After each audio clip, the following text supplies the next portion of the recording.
afternoon, we're going to be covering all basically processes. So any basically MBD, any process where MBD is involved.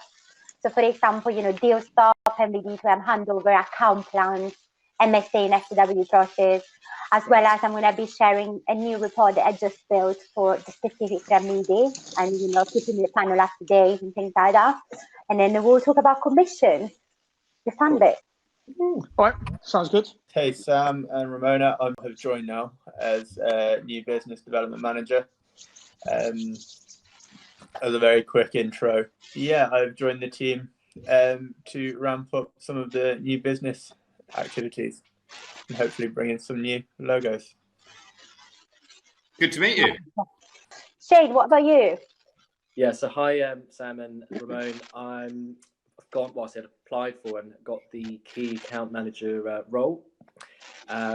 So just a bit about me. I've come from a media and advertising sales background as well. I'm very excited to learn more about the industry and also just learn more about your processes and working sort of culture. Good to meet you as well, Shay. Ramon, do you want to go next or do you want me to jump in? Let's keep best for last, Sam. Let me go first then. All right. I'm Ramon. I'm originally from the Netherlands, if you haven't got that from my accent yet.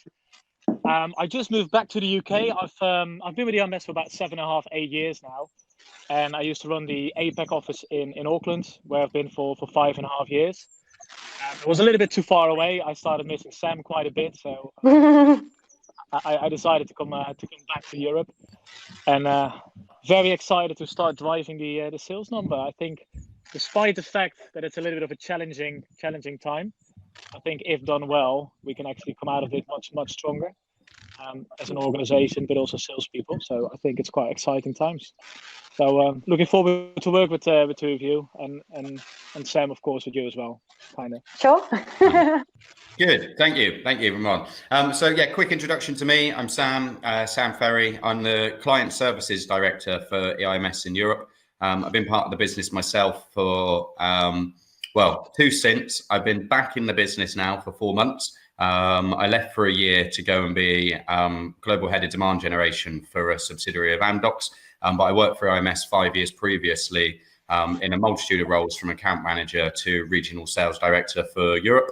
My current remit is looking after all of our existing install base, but given the current circumstances, I've been asked by Tim Smith, our CEO, to take a secondment for 6 months to come back into the new business fold.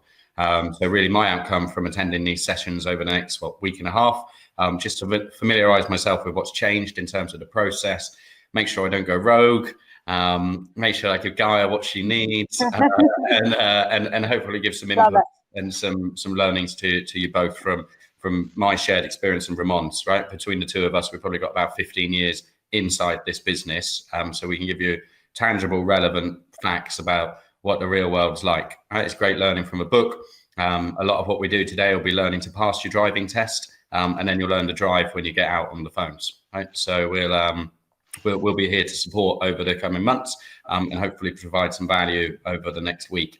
At least I'll be on my best behaviour for you, Guy. Try, please. Yeah. At least some processes, right? With Louis, you can do whatever. I don't really care.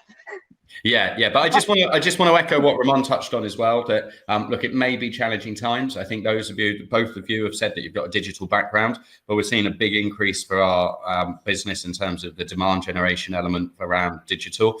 A lot of customers that have been used to running events and the like that can't do that now still want to keep the hand raisers coming in at the top of the funnel. They want to repurpose that investment into digital. They're looking at how they can help keep their channel partners open and supply chains open. There's 2 different schools of thought, or 3 different schools of thought. Those that are making things happen, those that are watching things happen, and those that are wondering what the fuck's just happened. Right. So we very much want to be driving that change and helping to support our clients. I think those that we can support in the next 3-6 months, very likely to be long-term customers of ours for many years to come if we can help them out of the shit. I like that. Great introduction, guys. Cool, right. So what were we talking about just before we had our lunch break? So what just to recap, so we've learned about campaign tracking and EMS02. We've learned about how to add a deal in a funnel, how to find a deal and make relevant updates. And at the same time, we've learned as well how to find a deal in the sales pipeline report. So if you remember, the sales pipeline report was playing up a little bit and it wasn't running. So I managed to make it work. So I'm going to open it up again. I just want to close the loop on that. Let me just share my screen. So can everyone see my screen okay? Yep. Yeah. Amazing. So what's the company name, Matt, that we added? Catel Limited, I think. Right, so let's have a look. So we are actually in the tab where we should have all deals closing in FY20 Q3. Anything that is under allocated pipeline of 1. And we're actually looking now to find our company, the deal that we created this morning, basically. If I look for Capital Limited, there you go. So that's a new company. And here's our deal, right? So we've got Capital Limited as the account name, campaign name, the top name that we added in ct.com, the business unit we added, Tom Federer as the account manager, Andy Rutherford at the NBD. It's still in discovery. And as we can expect, the deal stock card, I'm going to highlight that in yellow, is empty because we haven't started one just yet. So we're going to do that next. Sales instinct, as we've seen, is 10%, 10K, and obviously the weighted deal value is 1K. And obviously we've got 15970, and this is basically our EMS02 ID. So this is our unique identifier to go and find that project back.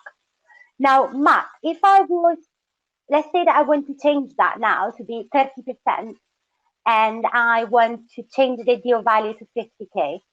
What do I do next? Talk me through the process. You jump back into campaign tracker, ct.com. Campaign tracking. Yeah, I'm going to do that as you tell me. And did you say you want to change the deal value from 10K to 60K? Correct. Yeah. Okay. Yeah. So from what I remember, you put in a quantity of something like 43. Yeah. Whatever that was, the kind of unit. So yeah. we've just increased that until it gets up to 60K, I would imagine. Yes, correct, right? So campaign tracking is playing up now with me, but yes, so you will log into campaign tracking, you go and find the project ID, correct, then you change the percentage of the deal, and then yes, you move to the last section, and then you can change the quantity and therefore the total value of the deal. That's correct. Well done. Just checking understanding. Okay, cool. So what are we going to learn this afternoon? So basically, as a company, we really, one thing that really is extremely important to us are processes, and processes that we use every day that are used within, every role within the business to make things work, okay, and to complete a task that we need to complete or a piece of work, right? Now, who can tell me what a process is? In fact, Shane, you can tell me. Based on your knowledge, what is the process? I think it's a mapped out of a journey, really, from start to finish, and it's sort of a step-by-step path or diagram from the journey, obviously leading up to the end result. Yeah, I like that. I like that. So you've got a start, you've got an end, and then you've got something in between that needs to be completed by someone. Okay. So let me just give you the definition from that basically our company gives to processes, right? Because processes are repeatable sequence of activities undertaken to produce a desired result. So nearly always it takes the combined effort of many people to complete the desired result, right? So for example, you need to win a deal, right? You have generated the deal, or in fact, the hunter generated the deal. And then what happened? The hunter handed over to you, right? To say you become responsible for that deal. After you take over that deal, to move the deal from the point that they handed the Q&A to you to close one, you need a certain number of people to be involved to support you, to approve things, to define things, in order for it to be won. Okay, so you might need to hand that over to an account manager when you're just about to win that deal. You might need to give visibility to someone else. You might need finance, right, to help you to complete some legal paperwork to enable, in order for that legally the deal and what we're agreeing to do as campaign is basically legal, right? And both EMS and the clients are happy with everything, right? So this is just an example, right? What's within a deal, right? But then you've got many other things that we're going to be covering today. And today I want to cover anything that is related to an NBD role. So all the processes that we have as a business that you need to be aware as an NBD. So what we specialize on breaking up the different tasks that individuals can do according to their skill set. And we work on these activities in a given sequence where we can do and complete a bit of work, aka we call it complete work item, which is what you can see here on screen. And then pass that to once you complete your bit, pass it to the next person that is responsible to complete that bit, basically. In this presentation, guys, I've put a link of a video that someone within our company that is really expert at this created. It's a 5-minute video, but it just gives you like a really, really good explanation of what we just described above. So I will send you this after the presentation. It will be great for you to just watch it off. But do we have any questions around, what a process is at all? No, that's clear so far. Yeah, all good. Yeah, great. Sam, Ramon, I'm sure you. No, all good, Guy. I'm assuming that you're going to go on to cover why we have them, right? No, but you can do that. So, Guy, I'll ask you, why do we have processes? Yeah, So probably the key is in the end of that last sentence, the desired result part, to continuously produce a good output.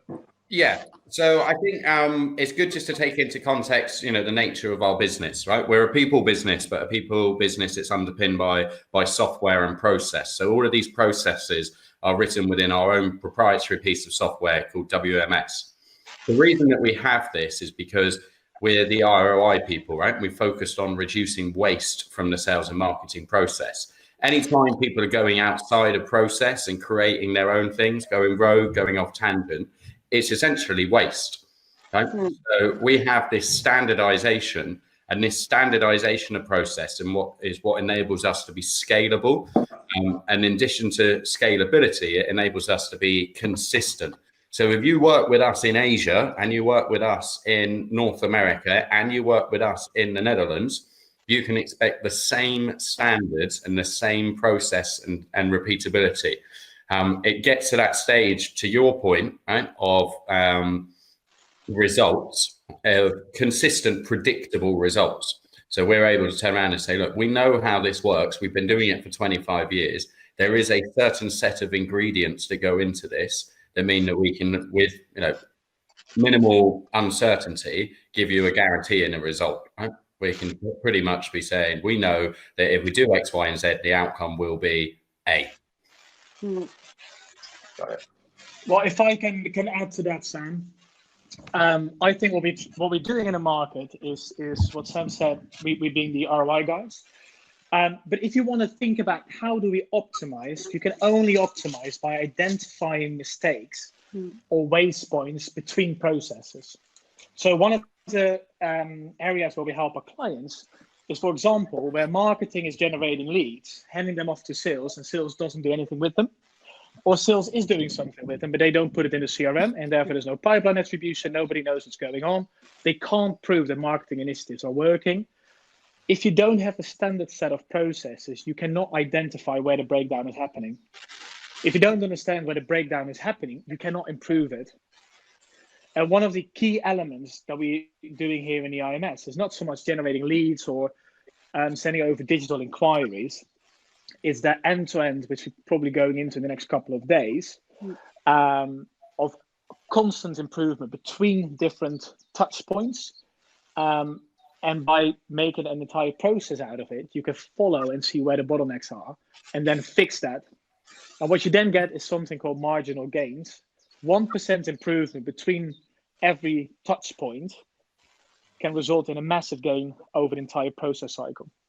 So that's one of the reasons why we so heavily focus on process within the IMS, because that's what we want to sell to our clients, so that they can really optimize the way they're doing business. Like we do. Got it. Thanks for that. Yeah. Thanks, Ramon. Thanks, Sam. That's great. Cool. So what are the processes where, an NBD gets involved? So what are the list of processes that you need to bear in mind because you're going to be involved in at some point in time while you're working on a deal?